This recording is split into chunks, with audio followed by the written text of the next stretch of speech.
Next topic చూసుకుంటే Dandupalem versus Stuartpuram ప్రచారం పరిధులు దాడుతోందా? తెలంగాణ కూడా ఏపీ నుంచి ప్రమాణాల సంబంధించి కూడా ఆ గాలి తెలంగాణకి సోకుతోంది.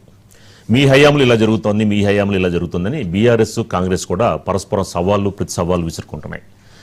ఏదైతే హరీష్ రావు మాట్లాడుతూ కూడా కాంగ్రెస్ అధికారంలోకి వచ్చినప్పటి నుంచి కూడా ఈ కాంగ్రెస్ సంబంధించిన మంత్రులందరూ కూడా దండుపాలెం బ్యాచ్లో తయారయ్యారని చెప్పని హరీష్ రావు కామెంట్స్ చేయడం జరిగింది. దీన్ని బేస్ చేసుకుని కూడా మరి కాంగ్రెస్ సంబంధించిన మంత్రి అడ్లూరి లక్ష్మణ్ కూడా మీరు 10 సంవత్సరాలు స్టువర్ట్పురం దొంగల్లాగా తెలంగాణని దోచుకున్నారు అని చెప్పని కూడా సవాళ్ళు ప్రతి సవాళ్ళు ఇసుకోవడం జరిగింది. ఇందులో ట్విస్ట్ ఏంటంటే నేను ఎక్కడికైనా సరే ప్రమాణం చేయడానికి సిద్ధంగా ఉన్నానని చెప్పని అడ్లూరి లక్ష్మణ్ కుమార్ మరి బీఆర్ఎస్కి హరీష్ రావుకి ఏదైతే సవాల్ విసిరితే ఇందులో హరీష్ రావు చాలా తెలివిగా నేను రాను, నా తరపున కొప్పులీశ్వర్ వస్తాడు ప్రమాణానికి అని చెప్పని ఆయన సవాల్ని తన అసిస్టెంట్ కొప్పులీశ్వర్ పైన ఆయన టర్న్ చేశారు హరీష్ రావు. సో మొత్తం ఏంటంటే ఇదంతా కూడా మాటల యుద్ధమే. అధికారం లేకపోయేసరికల్లా ఏదో రకంగా దుష్ప్రచారం చేయాలనేది వాస్తవాలు అనేది ప్రజలందరికీ తెలుసు. ఇందులో మీడియా చెప్పినా కూడా వాస్తవ పరిస్థితులు అనేది ప్రజలందరికీ తెలుసు. బీఆర్ఎస్ హయాంలో ఏం జరిగింది, కాంగ్రెస్ హయాంలో ఏం జరుగుతుంది అనేది అందరికీ తెలిసిన విషయమే. ఇలాంటి నేపథ్యంలో మరి యొక్క బీఆర్ఎస్ మంత్రులు కానీ, మాజీ మంత్రులు కానీ, అలాగే కాంగ్రెస్ సంబంధించిన మంత్రులు కానీ మరి అధికారంలోకి వచ్చినప్పుడు ప్రజలకి మేలు చేయాలనే వస్తామంటున్నారు. కానీ చూస్తూ ఉంటే కనుక ఎవరి హయాంలోనే ప్రజలకు నిజంగానే సేవ చేయడానికి కాదు, ఎవరికి వాళ్ళు సంపాదించుకోవడానికి వస్తారు. ఎందుకంటే అవినీతి కార్యక్రమాలు, అవినీతి విషయాలన్నీ చూస్తూనే ఉన్నాం. కొండా సురేఖ, పొంగులేటి అంశం కానీ, అలాగే దీనికి సంబంధించిన జూపల్లిని రిజ్వీ విషయంలో కూడా మొత్తానికి ఈ అంశాలన్నీ కూడా చూస్తూనే ఉన్నాం.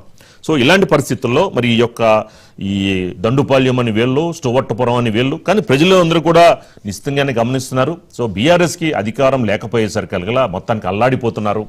ఏదో రకంగా మొత్తానికి మనం బయట గనక గ్రౌండ్లో గనక లేకపోతే ప్రజలను మనల్ని మర్చిపోయే అవకాశం ఉంటుంది అన్న వేలో భాగంగా కూడా బీఆర్ఎస్కి చెందిన నేతలందరూ కూడా ఏదో రకంగా సవాళ్ళు ప్రతి సవాళ్ళు జరుగుతున్నాయి. దీనికి సంబంధించిన బైట్స్ ఉన్నాయి, ఒకసారి బైట్స్ చూద్దాం. మంత్రుల పంచాయతీలు తెంపుకోవడానికే కేబినెట్ మీటింగ్ అయిపోయింది. కమిషన్ల కోసం ఒకరు, కాంట్రాక్ట్ల కోసం ఒకరు, వాటాల కోసం ఒకరు, అక్రమ వసూళ్లలో పంచుకోవడంలో పోరాటం, కబ్జాల కోసం, పోస్టింగ్ల కోసం, ఈ రకంగా కేబినెట్ అనేది ఇలా వర్గాలుగా విడిపోయి ఇలా కేబినెట్ అంటే అదొక మంత్రుల కేబినెట్ లెక్క లేదు, దండుపాలెం ముఠా లెక్క అయిపోయింది. దండుపాలెం ముఠా కంటే కూడా అధ్వానం అయిపోయింది. టీఆర్ఎస్ అంటే భారత రాబందుల సమితి బందిపోట్లు ముఠాగా ఏర్పడి స్టువర్ట్పురంగా ఏర్పడి 10 సంవత్సరాలు రాష్ట్రాన్ని దాచుకొని మా మీద అభియోగం చేసుకుంటా కేబినెట్ లో వ్యక్తిగతమైన అంశాలు మాట్లాడిన ఆరోపణ చేసే అంశాన్ని తీవ్రంగా ఖండిస్తూ కమిషన్ లో దోపిడీ విషయం మాట్లాడింది ఎవరు మాట్లాడిండు? మీ కుటుంబ సభ్యురాలు కవిత. 2018 ఎన్నికల్లో ఫండింగ్ చేసిండు, మా పార్టీని నిలిచాలని చూసిండు హరీష్ రావు. అదేవిధంగా కాళేశ్వరం ఇరిగేషన్ మంత్రిగా ఉండి 1,000 కోట్ల రూపాయలు సంపాదించుకుని దోసుకుంటే మా తండ్రికి ఇలా సిబిఐకి రిఫర్ చేసే గది పట్టింది మా తండ్రికి అని చెప్పి కవిత మాటలు ఫస్ట్ జవాబు చెప్పి అప్పుడు మా మీద వ్యక్తిగతంగా మా మీద దూషణలు చేస్తే లెక్కుండేది.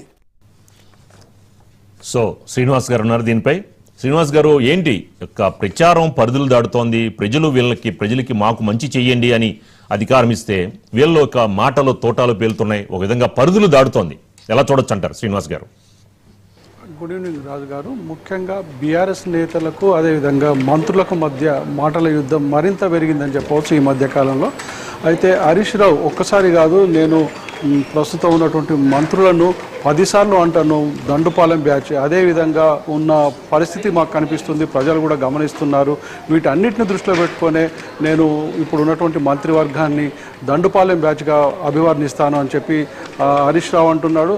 అయితే దీనికి కౌంటర్గా మంత్రి అడ్లూరి రమేష్, మాది దండుపాలెం కాదు, మీ మంత్రివర్గంలో ఉన్నప్పుడు 10 సంవత్సరాలు మీ మంత్రులందరూ స్టువర్ట్పురం దొంగల్లా, బందిపోటు దొంగల్లా దాచుకున్నారు అన్నటువంటి విమర్శలు కూడా ఈరోజు ఘాటుగా హరీష్ రావుపై విమర్శలు చేశారు.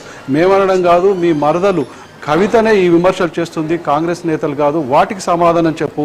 అలాంటి ఈ నేతలందరూ మా మీద విరుచుకుపడ్డము, దళితులు ఉన్నటువంటి మంత్రివర్గం మీద ఇలాంటి ఆరోపణలు చేయడం మంచిది కాదు అన్నటువంటి విషయాన్ని ఈరోజు అడ్లూరి లక్ష్మణ్ చెప్తున్నారు. అయితే ఈ ఇద్దరు అంటే ఇటు బీఆర్ఎస్ ఇటు కాంగ్రెస్ మంత్రులు ఒకరిపై ఒకరు ఆరోపణలు చేసుకోవడం కొత్త కాదు. ప్రస్తుతం ఉన్నటువంటి జూబ్లీహిల్స్ ఎన్నికలను దృష్టిలో పెట్టుకొని వాళ్ళ స్వరం పెంచారని అనిపిస్తుంది. ఒక రకంగా ఇప్పుడు కేవలం హరీష్ రావే కాదు, కేటీఆర్ కూడా మంత్రులను దృష్టిలో పెట్టుకొని దండుపాలెం బ్యాచ్ దోచుకుంటుంది అన్నటువంటి విషయాన్ని కేటీఆర్ కూడా విమర్శించారు. అయితే ఈ వీటిని తిప్పికొట్టడానికి ఇటు మంత్రులు కూడా చాలా సందర్భాలలో ఇటు కేటీఆర్ని కానీ హరీష్ రావు కానీ వాళ్ళపైన కూడా ఆరోపణలు ప్రత్యారోపణలు చేసుకుని సవాళ్లు విసురుకుంటున్నారు. ముఖ్యంగా మంత్రి లక్ష్మణ్ చూసేది ఉంటే హరీష్ రావు మీదనే టార్గెట్ చేసి పెట్టారు. నువ్వు గతంలో చేసినటువంటి కమిషన్లు కావచ్చు, కాళేశ్వరంలో అవినీతి కావచ్చు, వీటన్నిటిపైన విచారణకు సిద్ధమా అన్నటువంటిది, నువ్వు నామినేషన్ వేసే వెంకటేశ్వర స్వామి టెంపుల్ని సిద్దిపేటలోనే ప్రమాణం చేస్తాను, నువ్వు వస్తే సవాల్ తీసుకుంటావా అన్నటువంటి సవాల్ కూడా విసిరారు. దానికి హరీష్ రావు నేను అవసరం లేదు, మా కొప్పుల ఈశ్వర్ సరిపోతుంది నీకు అన్నటువంటి విమర్శలు కూడా చేశారు. ఈ రోజు దాన్ని దృష్టిలో పెట్టుకొని కూడా హరీష్ రావు చెప్పిన విషయాలు చూసుకొని కొప్పుల ఈశ్వర్ కూడా అంబేద్కర్ స్టాచ్యూ దగ్గరికి పోయి నేను రెడీగా ఉన్నాను, ఆ లక్ష్మణ్ విసిరినటువంటి సవాళ్లకు అన్నటువంటి ప్రతి సవాళ్ళను ఎదుర్కోవడానికి నేను సిద్ధంగా ఉన్నటువంటి విషయాన్ని కూడా కొప్పుల ఈశ్వర్ చెప్పాడు. రాజు రైట్, థ్యాంక్ యూ శ్రీనివాస్ గారు. సో నెక్స్ట్ టాపిక్ చూసుకుంటే డీప్ ఫేక్లో డీప్గా మెగా ఏఐతో అశ్లీల వీడియోలు.